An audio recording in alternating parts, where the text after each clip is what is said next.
Am I the a-hole for being my nephew's first word? My sister and her husband have a baby over a year old. He's 15 months. I regularly babysit him. I don't mind it because I'm happy to help my sister. Although her husband is a stay-at-home, so I'm not sure why I have to, but I don't want to cause trouble. I work and own a dairy farm. I asked my sister if it's okay to take her son to work with me whenever I babysit. Otherwise, I would get nothing done. I have proper safety precautions in place, and he only comes with me in the tractor because it has a proper car seat. She said it's fine. My nephew loves animals. He makes all kinds of excited noises, and I try to encourage him to pet them when I hold him. They are all vaccinated and dosed regularly and calm again cleared with my bro. We spend a lot of time together. My sister and her husband have been trying to get him to say his first words, although it's not simple and they don't exactly make it easier. Instead of mama or dada, they coax him to say mother and father, and my nephew just doesn't get it. He's a baby and those words seem kinda complicated for a baby. We were all over at my parents' house for a Sunday get-together and I was sitting, playing blocks with my nephew. He suddenly looks up at me and starts going BBBB. I thought it was just normal baby talk. Then he gets more aggressive repeating those letters over and over again. Then he starts going, nananan. He then shouts Ben and points at me and laughs. Ben, Ben, Ben. My sister and brother-in-law started yelling at me, saying I was coaching him and how I was being selfish.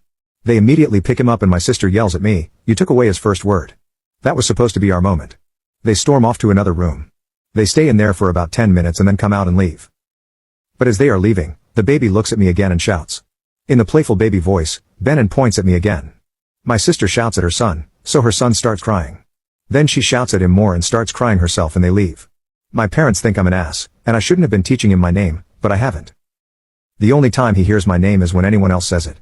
They think I should apologize to my sister for ruining what should have been a mother's special moment. But honestly, my sister doesn't act like much of a mother. She doesn't give him the time he needs. I have her son 5 days a week. I refuse to take him on Saturdays Sundays because I want to get some nitty-gritty work done, and she throws fits about it. At family events, he's always offloaded to me to play with, to feed, to calm down any tantrums, and to change when he goes to the bathroom in his diapers. Update. I did not call CPS. Straight away, that was probably my biggest mistake. I have always tried to see the good in people and trust and forgive others. It's a terrible habit to have in this modern day, but that's just always been me. I brought the baby over to his parents' house early Friday afternoon and told them it's their baby. They need to look after it. I wasn't going to babysit anymore, not unless it's a dire emergency such as death or illness. I gave them parenting books and explained everything they were doing wrong. We had a long talk for a few hours, and I honestly thought we got somewhere. I went over Sunday afternoon and the kid was doing great. He was doing the baby stumble all over the room. He was laughing. It seemed great. The car seat was nowhere to be found. I thought we'd turned a corner. He even said his second word. It's well not sure why, but he uses it now to get attention instead of Ben. I was only over for an hour and they all seemed happy. On the way out, I mentioned to my sister that on Monday I was going to be helping my fiancé move into mine. Monday morning rolls round. I get up, milk, feed the dry cows and calves, bed everything, and put the milking stock out to grass. I was running late to meet my fiancé who I'll call Aya. So I took off my overalls, ran into the house, grabbed my keys for my pickup off the table. I didn't even look in the living room. It was 10 at this point, so I put my trailer on and went over to Aya's. I was there for 3 hours helping her load and pack. We went and got lunch at around 2.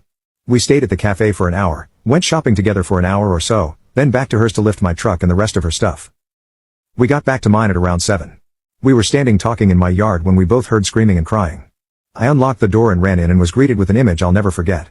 The baby was on the floor screaming and crying, his face all red. He was sucking on one of the unopened bottles of breast milk. His high chair that I have was lying on the floor. He had tried climbing it earlier in the day. I looked back through the cameras after CPS came. My TV was on the ground broken. The place was a mess.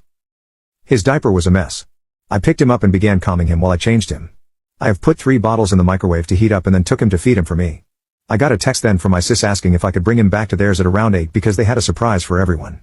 They were having an announcement party, which is why I had to babysit so they could get it all ready. I then thought about ringing my sis. But as I looked at my fiancé, who was yanking the bottle out of the baby's mouth so he didn't drink too fast and give himself stomach problems, I decided to call CPS and the police.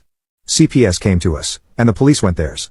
I handed the baby over and gave my statement as well as a copy of my CTV. My brother-in-law arrived at mine at 7 a.m. and dropped the baby off. My living room baby monitor caught nearly all of his movement, and one of my outside cameras caught a fair bit of his movement in the kitchen. He pulled the TV down on top of himself after he had been crying for a few hours. That's how he got his forehead bruised. He tried to climb into his high chair, but that fell onto him and bruised his shoulder. He sat in the car seat I have on the living room floor, took it out of my truck to make room for boxes, and just screamed my name and then just screamed nothing. His voice was hoarse by this point. What was sister's surprise, you wonder? Well, it's nothing, only that she's pregnant again. Because in her words, the first one was a breeze, and she wants a daughter. Unfortunately, CPS in my country believes strongly in rehabilitation, but it's aggressive rehab, not just, here's your kid trying to do better. It's the whole 9 yards. My sister has a new therapist, and they must do couples counseling as well as parenting classes and weekly visitations by CPS from now until the new baby is 2 years. I have been appointed as a watcher for the kid, meaning anyone that wants to visit has to be approved by me, and a bunch of other things must go through me. I know I made a mistake in trusting them, but I really thought they would change. Aya and I are now fully moved in together. I haven't babysitted at all this week. Sister and brother-in-law are in between court appearances and other mandated events as well as being a parent. They struck a deal with the prosecutor and CPS. 3 years suspended sentence and a bunch of other restrictions, which is how this all progressed so fast.